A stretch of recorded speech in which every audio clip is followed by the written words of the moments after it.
Ya, ini satu contoh kasus yang dialami oleh Ustadz Tengku Zulkarnain yang sudah mendapatkan larangan untuk muncul memberikan ceramah karena dianggap dilabelkan dalam tanda kutip dengan salah satu organisasi yang terlarang. Bagaimana Pak Baidowi tanggapannya ini?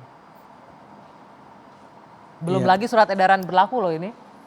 iya, saya kira kalau Ustadz Zulkarnain itu karena memang dia punya banyak ini ya, punya banyak sisi, punya banyak dimensi.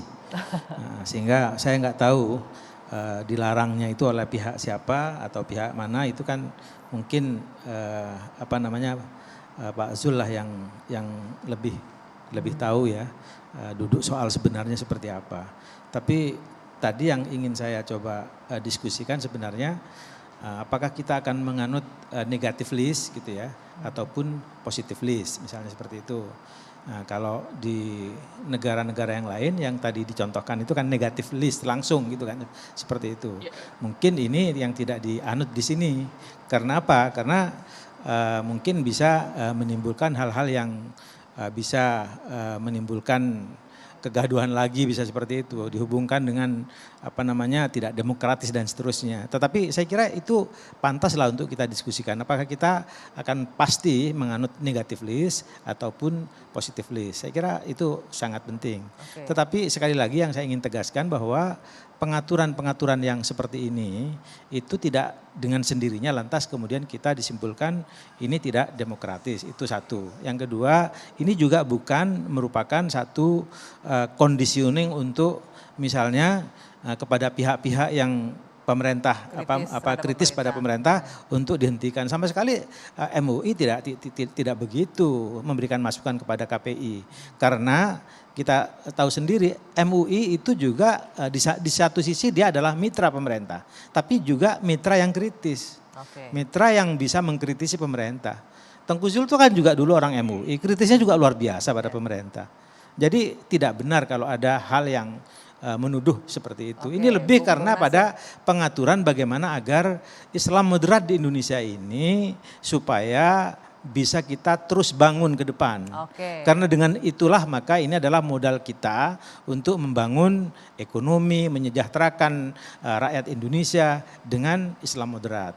Itu saya kira yang menjadi apa namanya latar belakang salah satunya sepertinya dan banyak kita latar belakang kenapa kemudian ada pembatasan-pembatasan dalam konteks dakwah itu dihubungkan dengan dai bersertifikat. Karena ada berbagai latar belakang lah pendai-pendai yang memang tidak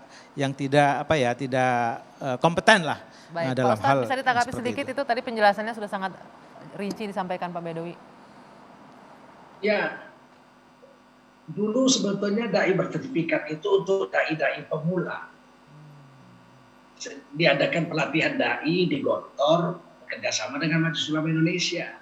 Bukan pendai-pendai yang sudah pendakwa yang sudah kawakan. Enggak. Tapi kalau itu mau dibuat juga, silakan. Tapi jangan sampai ada konten seolah-olah ada yang radikal, terlarang, organisasi terlarang, kemudian dilarang. Ini orangnya nggak jelas bagaimana konsep radikal itu apa. Nggak jelas. Kalau misalnya melawan Pancasila dan Undang-Undang 45, setuju. Itu memang kesepakatan bangsa. Tapi kalau radikal itu adalah cara penyampaiannya yang keras atau cara penyampaiannya yang lugas, berbeda dengan misalnya orang-orang di Jawa, ini nggak cocok yang begini. Jadi sebetulnya dai bersertifikat itu dulu awalnya untuk pemula-pemula supaya mereka punya bekal dan berani tampil. Kalau yang sudah kawakan, sudah keliling dunia, mungkin yang bersertifikasi yang gemeter berhadapan dengan mereka. Gitu. Baik Pak Ustadz, Bung Nasir terakhir tadi disebutkan Pak Baidowi bahwa tidak ada agenda-agenda. Iya. Jadi memang masing-masing dai mau balik itu kan gayanya beda-beda ya. Ada yang lembut, ada yang setengah lembut, ada yang keras, ada yang setengah keras.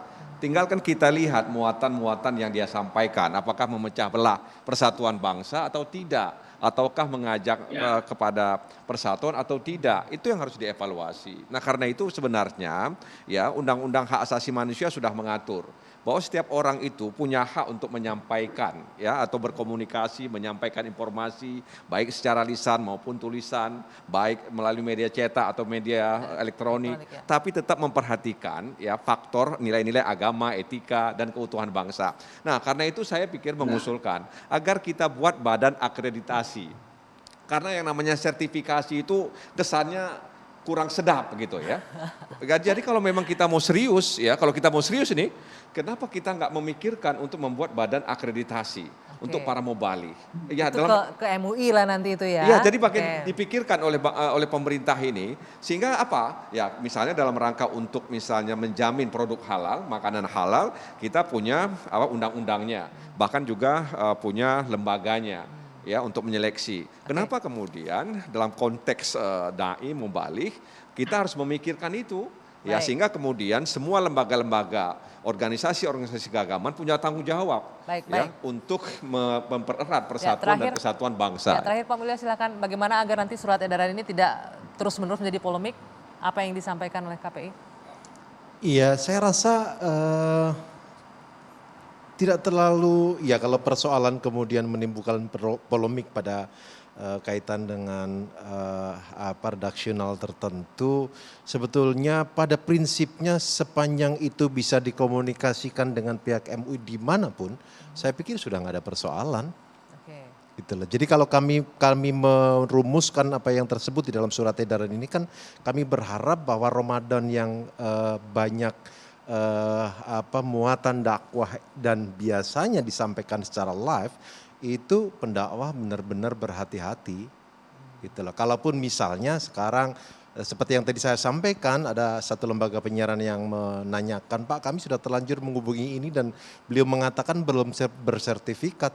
Ya, kalau bisa dilakukan koordinasi, lakukanlah koordinasi. Kalau kemudian nanti di dalam kontennya kami menemukan muatan yang misalnya melanggar di dalam pasal-pasal undang-undang maupun P3SPS, ya konsekuensinya tentu saja bisa kami berikan sanksi. Gitu. Lebih kepada kontennya berarti yang akan lebih diawasi, pada kontennya memang. Saya menyarankan kepada KPI supaya menyampaikan pesan ini dengan baik, dengan hikmah. Jangan sampai ada persepsi seolah-olah ingin menyudutkan umat Islam. Apalagi menjelang Ramadan. Ya, itu harapan saya kepada KPI. Baik, tentunya kita semua yang duduk di sini berharap yang terbaik karena kita juga akan memasuki bulan baik, bulan suci Ramadan. Mudah-mudahan lembaga penyiaran kita semuanya juga bisa menghadirkan pendakwah dan juga materi-materi siaran yang menyejukkan dan membimbing umat tentunya ya. Baik, terima kasih Bapak-Bapak sudah hadir di studio. Terima kasih juga Ustadz Tengku Zulkarnain yang sudah bergabung secara virtual bersama kami. Selamat malam. Saya akhiri perbincangan kita di Dua Sisi malam hari ini. Sampai jumpa pekan depan.